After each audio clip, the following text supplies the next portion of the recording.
my name is Laura Guthrie and I'm the on-site trainer here at Golden Quest. Today I have with me Professor X, tattoo kx2, 1, you're 1, I'm sorry, kx1. You're not number 2, you're number 1. Professor here has been in training for just 5 days now, so not a lot of time, but we've had some obstacles thus far, but he's trying his best, and that's what counts, right? Now, Professor X here is very, very affectionate. He's very much a people person. He wants constant cuddling and praise, as you can see here.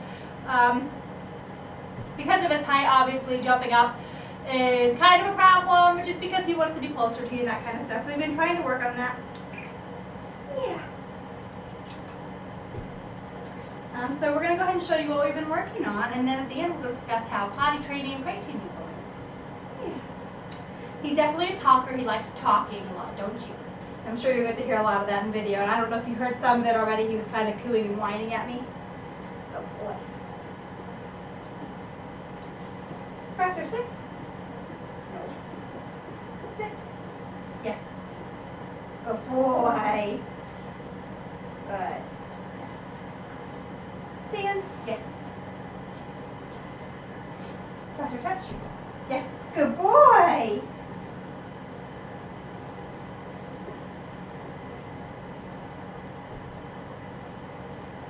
Down. Good boy. Free. So with down, like you saw, we're still definitely on alert, and a little tap on the butt phase for him to remember that he's supposed to go all the way. But with him naturally keeping his butt up in the air, it'd be a good way for you guys to maybe teach bow when he gets home. That'll be fun. Yes. Yeah. You sit. Yes. Good boy. So what I do is I use my one hand for the hand signals, and I keep the food in the other hand, and I just kind of dispense it in the one that asks for the cue. Good. So he has a good reward history with it. Good boy. Touch. Almost. Professor, touch. Yes. Good boy. Well done, Punky. Okay, so when it comes to the crate, pretty much we're about right here, where he's taking food next to in front of the crate. He still has to be helped inside. And once he's inside, he's actually pretty vocal. He definitely doesn't like being inside. However, I've noticed if you put another dog with him, typically he quiets down really quickly. Just having that companionship really helps relax him. Good boy. We're definitely not getting in by ourselves quite yet, and that's okay. I'm not going to push him. The whole point about doing this crate training right now is I want him to eventually learn to go in it by himself when you ask, rather than always having to be put in it, just because that makes the crate a more interesting and exciting place.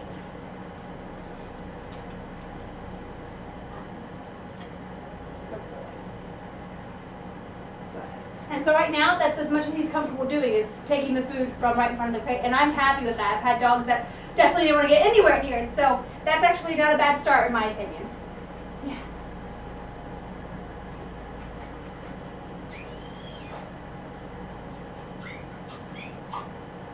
What should you be doing? No. Professor! Yes! Good boy! Well done!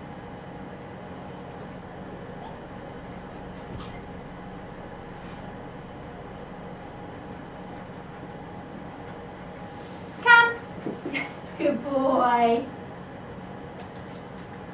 Come! Good boy! Yes! Good boy! Well done!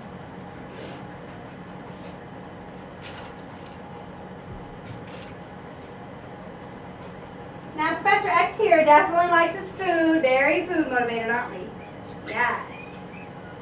Are we? Yeah, yeah. As you can hear, very talkative, aren't we? Yes. You good boy. It's usually when he's alone, when somebody else, dog-wise, I mean in the room, so I definitely think he's going to like having his brother, right? Good boy. You sit. You sit. Yes. So as you can see, when I'm standing, sometimes I have to ask him multiple times to get him to sit. But otherwise, he does pretty well. Good boy. Free? Yes. Free is just the release cue. I start with the puppies when they're younger, because eventually when I start asking them and introducing the stay, I want to let them know they're supposed to stay until I release them from it, and so the release cue is free. Sit. You sit. Yes. See, again, I had to ask him twice, but when you saw when I was squatting, you only need me to tell him once. Free. Good job. Good. Place. Good.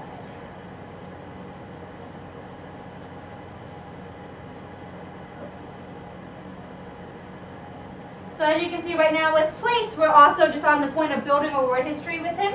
Good boy, free. Which means I am just teaching him that that place brings a lot of great stuff for him. Same thing with the crate. We're building up the word history with the front of the crate. Eventually I'd like to put the treats inside and let him go inside for them. Same thing with the place. Right now he prefers taking them out of my hand, and that's okay. That's okay. Yeah. Okay.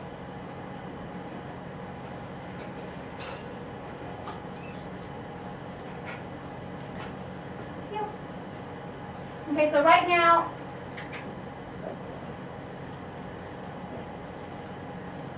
definitely still a lot of luring and reward history build up with heel. All I'm doing right now is I'm teaching him that this position, being on my left side and being in this vicinity, brings a lot of good things for him, brings him treats. Good boy. Good boy. Yeah. Free. And a lot of affection from me. And I want to keep building that up. We've done it for a couple sessions. Honestly, the first few sessions, it was kind of more like ping pong ball. He was so excited to be in here and to be with me that he was just kind of going ping pong across the room. And when we tried to introduce heel, he just wasn't having it. He wanted to be circling around me. He wanted to jump up and that kind of stuff. So I'm very proud with how far he's come in the last 5 days. He's definitely trying, which is fantastic. We built up that word history, so now he's used to and comfortable with getting on that side, but he's still expecting the treat. That's why I'm keeping it very heavily there. I usually wait to introduce the leash, simply because I want them to build that understanding a little bit more before I introduce the leash. He hasn't shown any reservations that I've seen around the leash, but then again, like I said, it's just I want to get him comfortable with being in that position and understanding what it means and where the rewards come from. And then we'll introduce the leash here next week, or maybe even your 3rd week, just depending on how much he's progressing, because everybody's an individual and unique, right? So like you saw even with the sit, we mentioned that he prefers, hi, oh boy, he prefers when I squat and he listens really quickly, but of course we want him to listen when I'm standing up as well, so that's why we also make sure that he's doing that too. Yeah. Yes, so potty training, he's had a couple of accidents inside, let's see, about three inside, but otherwise he gets a lot of outside time, a lot of outside play, so that's always available to him. And then overnight, he's had 1 crate accident overnight with me this far. So I mean, honestly, even at 5 months, I consider that a win because everything's so new. And we expect you to learn so quickly, right? Yeah, so he's doing good. I mean, he's trying. There's definitely, like I mentioned, some challenges. He definitely can be talkative in the crate, but what we do to kind of help facilitate a more calm environment for him is the crate gets covered, lights obviously get turned off, and then I actually put on some instrumental music for them. And not only is instrumental or classical music supposed to be soothing and relaxing for the dogs, but also it turns out to be a good, I guess, trigger, you could say, that they understand, oh, it's time for bed. And they know it's different between having a nap time during the day where they have to go in the crate versus when I'm actually putting them in for nighttime. Right? Yeah. Yeah. But he is such a sweet little guy. He just wants to love, and he's so excited. He likes playing with the other dogs too. Don't you? The other puppies, preferably. Yeah. But okay, so that's how he's doing this week, and we look forward to getting back with you next week. Yeah. Yeah. Right? Okay. I think, yep. Yeah. You say we'll see you later?